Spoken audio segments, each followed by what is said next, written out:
Assalamualaikum warahmatullahi wabarakatuh. Perkenalkan, nama saya Tessa Adelia, NIM 23531147.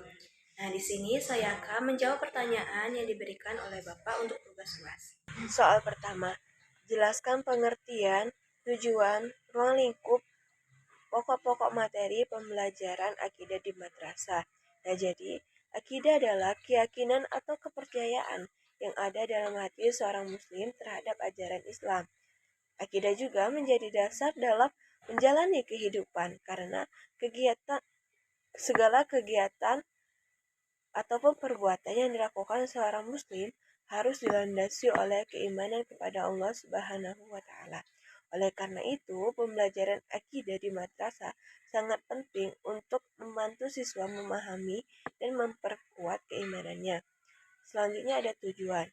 Nah, jadi tujuan pembelajaran akidah adalah menanamkan keimanan yang kuat kepada Allah Subhanahu wa taala dan membentuk pribadi yang taat kepada ajaran agama. Dengan mempelajari akidah, siswa diharapkan mampu membedakan mana yang benar dan mana yang salah menurut ajaran Islam, serta mampu menanamkan atau menerapkan nilai-nilai keimanan dalam kehidupan sehari-hari. Dan terakhir, ruang lingkup. Ruang lingkup pembelajaran akidah meliputi rukun iman, yaitu iman kepada Allah, iman kepada malaikat, iman kepada kitab, iman kepada rasul, iman kepada hari kiamat, dan iman kepada qada dan qadar. Soal kedua, jelaskan pengertian, tujuan, ruang lingkup pokok-pokok materi, akhlak di madrasah. Nah, jadi akhlak adalah perilaku atau sikap yang ditunjukkan seorang dalam kehidupan sehari-hari.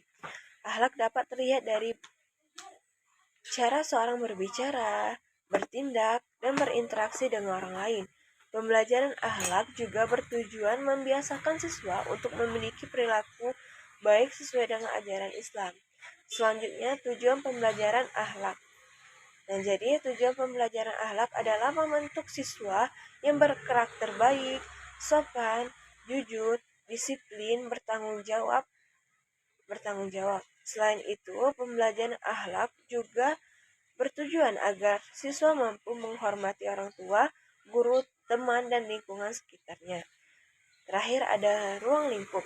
Ruang lingkup pembelajaran akhlak meliputi akhlak kepada Allah, akhlak kepada Rasul, akhlak kepada diri sendiri, akhlak kepada orang tua, akhlak kepada guru, serta akhlak kepada teman.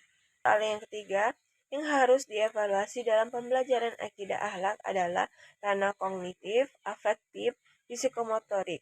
Nah, buatkan soal masing-masing 2 kognitif, 2 afektif, dan 2 psikomotorik dengan materi wudhu.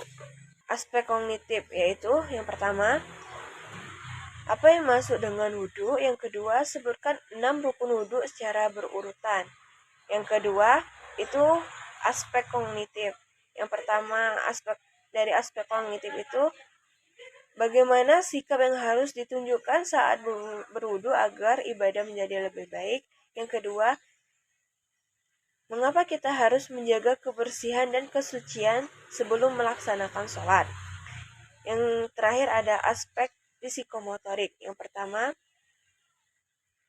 praktikkan tata cara berwudu sesuai urutan yang benar. Yang kedua, tunjukkan cara membasuh wajah dan kedua telapak saat wudhu dengan benar. Soal keempat, guru tidak hanya berperan sebagai pengajar dan pendidik, tapi juga berperan sebagai administrator pembelajaran.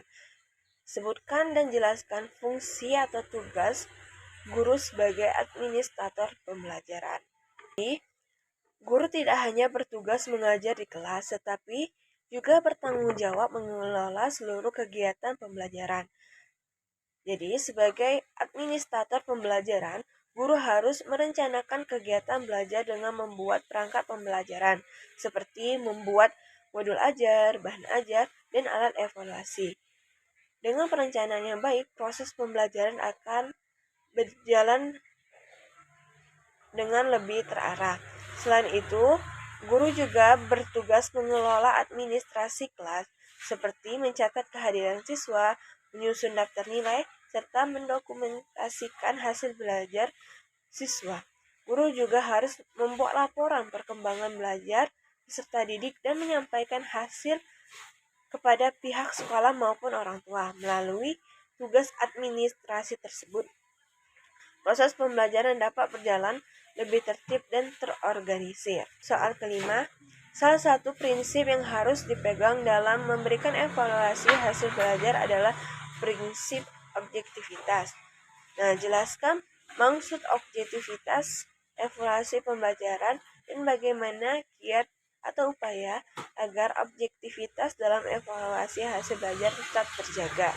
Jadi, objektivitas dalam evaluasi hasil belajar seperti guru memberikan penilaian secara adil sesuai dengan kemampuan dan hasil kerja siswa yang sebenarnya. Dalam memberikan nilai, guru tidak boleh membedakan siswa karena faktor kedekatan, perasaan suka atau tidak suka, maupun latar belakang tertentu. Semua siswa harus mendapatkan kesempatan dan perilaku yang sama. Agar objektivitas tetap terjaga, guru perlu menggunakan kriteria penilaian yang jelas dan sesuai dengan tujuan pembelajaran. Guru juga harus menilai berdasarkan hasil pekerjaan siswa, bukan berdasarkan pendapat pribadi. Selain itu, penggunaan rubrik atau pedoman penilaian dapat membantu guru memberikan nilai secara lebih adil dan konsisten. Dengan demikian, hasil evaluasi akan lebih akurat dan dapat menggambarkan kemampuan siswa yang sebenarnya. Nah, mungkin itu saja jawaban yang bisa saya jawab. Lebih dan kurangnya saya mohon maaf. Kepada Allah saya mohon ampun. Wassalamualaikum warahmatullahi wabarakatuh.